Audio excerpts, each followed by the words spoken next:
জি সারা দুনিয়াতে এগুলো আছে। আপনি দরজা বন্ধ করে ভাই থাকতে পারবেন না। জি ইউরোপে যান, আপনি প্রাইম মিনিস্টার তো ইউরোপের আসসালামু আলাইকুম বন্ধুরা, আশা করি আপনারা সকলেই ভালো আছেন। তো আজকে যে বিষয়টা নিয়ে আপনাদের মাঝে হাজির হয়েছে সেটি হচ্ছে, আপনারা সকলে জানেন যে বাংলাদেশের মাঝখান দিয়ে ভারতের রেল লাইন যাচ্ছে। তো এই বিষয়টা নিয়ে অনেকেই কথা বলছে যে আসলে এটা আমাদের দেশের জন্য বড় ক্ষতি হয়ে যাচ্ছে। তো আসলে এই রেল লাইন দেওয়ার পরে আমাদের লাভটা কি, আমরা আসলে ভারতের কাছ থেকে কী পাচ্ছি, তো সেই বিষয়টা নিয়ে সাংবাদিক মাসুদ কামাল কিছু কথা বলেছে। তো চলুন আমরা তার মুখ থেকে সেই কথাগুলো একটু শুনি। জি সারা দুনিয়াতে এগুলো আছে। আপনি দরজা বন্ধ করে ভাই থাকতে পারবেন না। জি ইউরোপে যান, আপনি প্রাইম মিনিস্টার তো ইউরোপের উদাহরণ দিলেন। জি ঘটনাটা সত্য। আপনি এক দেশ থেকে এক দেশে যাবেন, কেন আপনি দরজা কতক্ষণ বন্ধ করে রাখবেন? বন্ধ করলে আপনার লস, পয়সার কথা। তো কানেক্টিভিটিটা আমি দেওয়ার পক্ষে। এখন আপনি যে দিবেন কানেক্টিভিটি, কী কারণে দিবেন? যেমন ধরো আপনি যে কথাটা বললেন, ধরা যাক আমি কথার কথা হাইপোথেটিক্যালি, ওদের 300 কিলোমিটার দূরে ঘুরে যেতে হইতো, এখন হয়তো 30 কিলোমিটারে গেলে ওদের কাজ হয়ে যাবে। তাহলে 270 কিলোমিটার তাদের বাড়তি রান করতে হলো না, তাই না? জি তাহলে এটা তো তাদের লাভ হলো। তারা যে লাভটা করবে কী কারণে করবে? আমি তাকে বদান্যতা দেখিয়েছি বলেই তো করবে, আমি তাকে হেল্প করছি বলে তো করবে। তাহলে তখন প্রশ্নটা হবে, বিনিময়ে আমি কি পাবো? ভাই হিসাবটা হলো এখানে। জি বিনিময়ে যদি আমি পাই, আমার লস কি? এখন আমার তো হিসাব করতে হবে আমার কি লস হচ্ছে। আমার রাস্তা দিয়ে যাবে, আমার রাস্তা রিপেয়ার করতে হয়, অমুক করতে হয়, তমুক করতে হয়, আমি এখান থেকে কিছু একটা চাবো তাদের কাছে। এই যে চাওয়াটা, এই চাওয়া এবং পাওয়া এবং দেওয়া, এটা হতে হবে দুইটা দেশের মধ্যে উইন উইন সিচুয়েশনের মধ্যে। যে ভাই তোমারও লাভ আমারও লাভ। এখন আমারও তুমি কিছুই দিবা না, খেলে নিয়ে যাবা, এটা যদি হয় তাহলে আমি এটার বিপক্ষে। কথা হলো ক্লিয়ার। আমাদের যে ট্রানজিট দেওয়া হয়েছে, যেটা আমরা ট্রানজিট দিয়েছি, ওখানে কিন্তু আমরা তেমন কিছু পাই না। ওদের তো বিরাট সুবিধা হয় এখন ওই ট্রানজিটের কারণে। কিন্তু ওখান থেকে আমরা কি পাই? আমাদের এক অর্থমন্ত্রী বলছিল যে না, এটা চাওয়াটা তো খুব খারাপ হয়ে যায়, এত ছোট জিনিস কেন চাবো? ভাবখানে এরকম ওনার বাপের জিনিস দিছে। বিষয়টা তো ভাই তা না। বিষয়টা ওনার তো এটা পার্সোনাল ব্যাপার না, রাষ্ট্রের সঙ্গে রাষ্ট্রের একটা ব্যাপার। জি তো সেখানে অবশ্যই আপনাকে রাষ্ট্রের লাভটা দেখতে হবে। ভারত দেখে না? ভারত তো দেখে।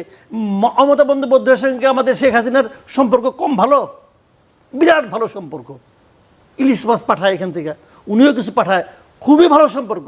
সে পানি নিয়ে আপত্তি করছে না, স্পষ্ট বলছে বাংলাদেশের সঙ্গে কোনো পানি চুক্তিতে আমি যাব না, স্পষ্ট। আপনি আনন্দবাজারে পড়লাম তো, হুবহু এই ল্যাঙ্গুয়েজ তার। কি কারণে বলছি? না না, আমরা তো যেটা পড়লাম সেটা হচ্ছে যে সে কেন্দ্রীয় সরকার তাকে বাইপাস করে কোনো চুক্তি বাংলাদেশের সাথে করতে পারে না। ওইটা না, ওইটা আপনি যে বলছেন গোটা তা না। সে পরিষ্কারভাবে বলছে যে জল এই মুহূর্তে আমাদের জীবনের মতো, জল নিয়ে কোনো সমঝোতা হবে না।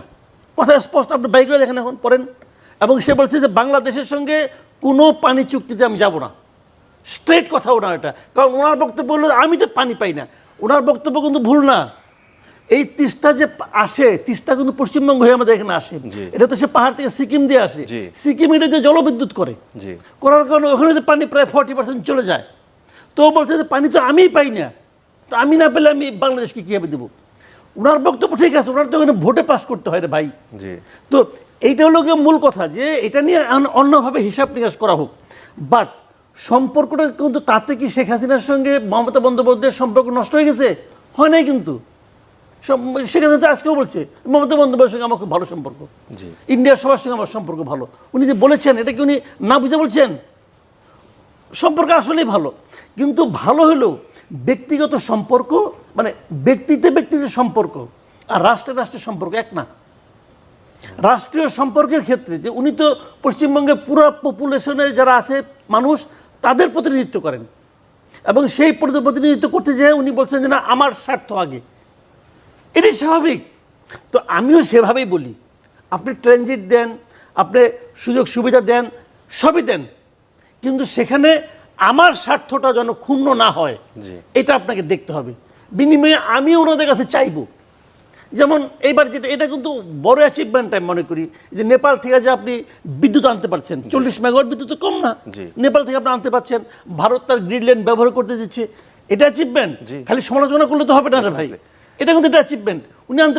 তো এই ধরনের বার্গেনিং পয়েন্টগুলোতে সিচুয়েশন যেন উইন উইন হয়, সেটা যদি রায়খা করতে পারে, আমি সবসময় কানেক্টিভিটির পক্ষে। বর্তমান সময়ে কানেক্টিভিটি ডেভেলপমেন্ট। তো বন্ধুরা, আমরা স্ক্রিনে সে কথাগুলো শুনলাম। মাসুদ কামাল তিনি বলছে যে আসলে আমাদের কোনো লাভ নাই, ভারতেরই সমস্ত কিছু লাভ। তো আসলে এটা মেনে নেওয়ার মতো না।